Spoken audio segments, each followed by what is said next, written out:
کہتے ہیں کہ تب میرا بھائی تبلیغی جماعت کے بارے میں بات یہ ہے کہ پہلی بات یہ ہے کہ میری رائے کی کوئی حیثیت نہیں. دیکھیں نا، مثلاً آپ نے ایک کیس میں فیصلہ لینا ہو تو کسی جج سے آپ رائے لیں گے نا. میری کیا رائے ہے؟ تبلیغی جماعت والے بڑی اللہ والوں کی جماعت ہے، اور ان کے جو خدمات ہیں کم سے کم اس وقت مجھے اور کوئی ایسی جماعت نظر نہیں آئی جو دین کا اتنا بڑا کام کر رہی. انہوں نے پوری دنیا میں اللہ کا دین پہنچایا. باقی غلطیاں ہوتی ہیں چونکہ وہ تو بیچارے، ان کا تو مقام یہی ہے نا کہ جو ملا ساتھ لگا لیا، جو ملا ساتھ لگا. اب جاہل بھی تو ساتھ لگے ہوتے ہیں نا. اگر وہ کوئی باتیں کریں تو تبلیغی جماعت کا قصور تو نہیں ہے نا، ورنہ یہ علماء کی جماعت ہے. حضرت گنگوہی رحمۃ اللہ علیہ نے یہ ساری تجویز کی تھی. حضرت مولانا الیاس صاحب کو تبلیغ میں لگایا تھا. حضرت تھانوی رحمۃ اللہ علیہ کو نظام خانقاہی سنت کے مطابق چلانے پہ لگایا تھا. حضرت مفتی کفایت اللہ کو فتویٰ لکھنے پہ لگایا تھا.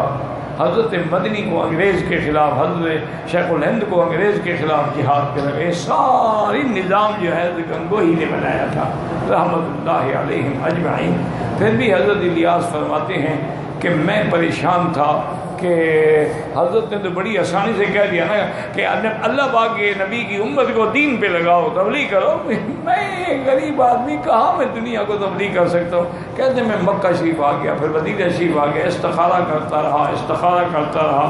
کئی راتوں کے استخارے کے بعد اللہ نے دل میرا کھول دیا کہ جاؤ یہ کام کر. پھر میں نے جا کے یہ کام شروع کیا، اور کام بھی میوات سے شروع کیا. وہاں میواتی ایک قوم ہے، بڑی اکھڑ قوم ہے، ماشاءاللہ عجیب قوم ہے. تو کہتے ہیں وہ یعنی وہ ایسی قوم ہے کہ جاہل اور اکھڑ، اسی میں تبلیغ شروع کی. اب کہتے ہیں میں نے ایک بوڑھے آدمی کو نماز سکھائی، بڑی مشکل سے اس بیچارے کو نماز، وضو کرنا سکھایا، نماز سکھائی.